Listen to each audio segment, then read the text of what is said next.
तर आज आपण बनवूया पनीर मसाला.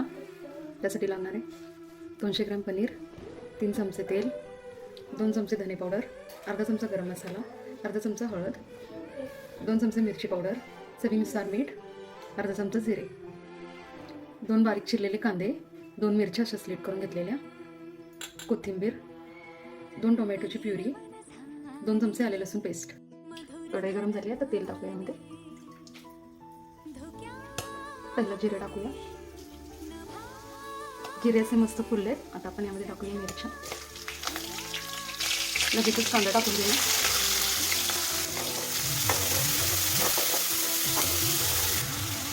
कांदा चांगला मऊ होईपर्यंत परतून घ्यायचा.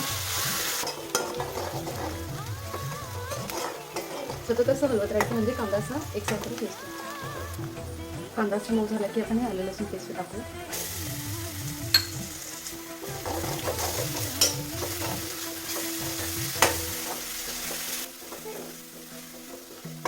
आलं लसूणचा कच्चा वास पूर्ण जाईपर्यंत चांगलं परतून घ्यायचं.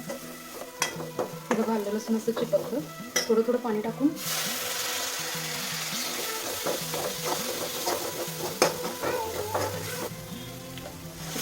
चांगलं शिजवलं ना कांदा आलं लसूण पेस्ट छान शिजतं. हे बघा कांदा असा शिजला आहे छान.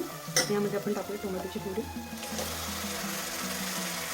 टोमॅटोची प्युरी टाकली की लगेचच मीठ टाकायचं म्हणजे पटकन शिजतं आणि तेल सुटायला मदत होते.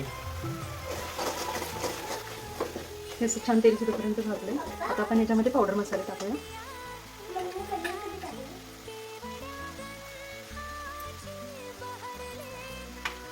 गॅस बारीक करून घ्या नाहीतर पावडर मसाले जळतील.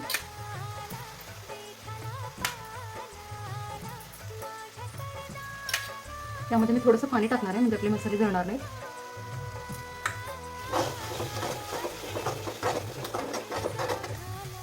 मसाल्याला तेल सुटले, मसाला शिजला पूर्ण. इथे माझ्याकडे 2 चमचे क्रीम आहे मी टाकणार आहे. हे अगदी ऑप्शनल आहे, नाही टाकले तरी सुद्धा चालेल. याच्यामुळे थोडा रिचनेस येतो. मसाल्याला थिकनेस यायला मदत होते आणि थोडंसं रिच बनते. यामध्ये मी 1 कप पाणी ॲड केलं आहे.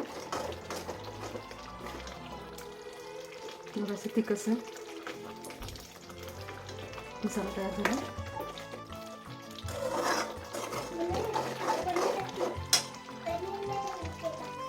आता यामध्ये पनीर ॲड करूया.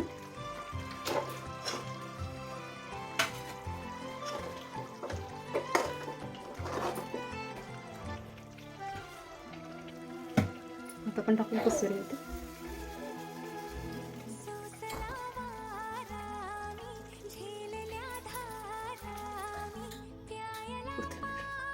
तयार झाली आपली पनीर मसाला.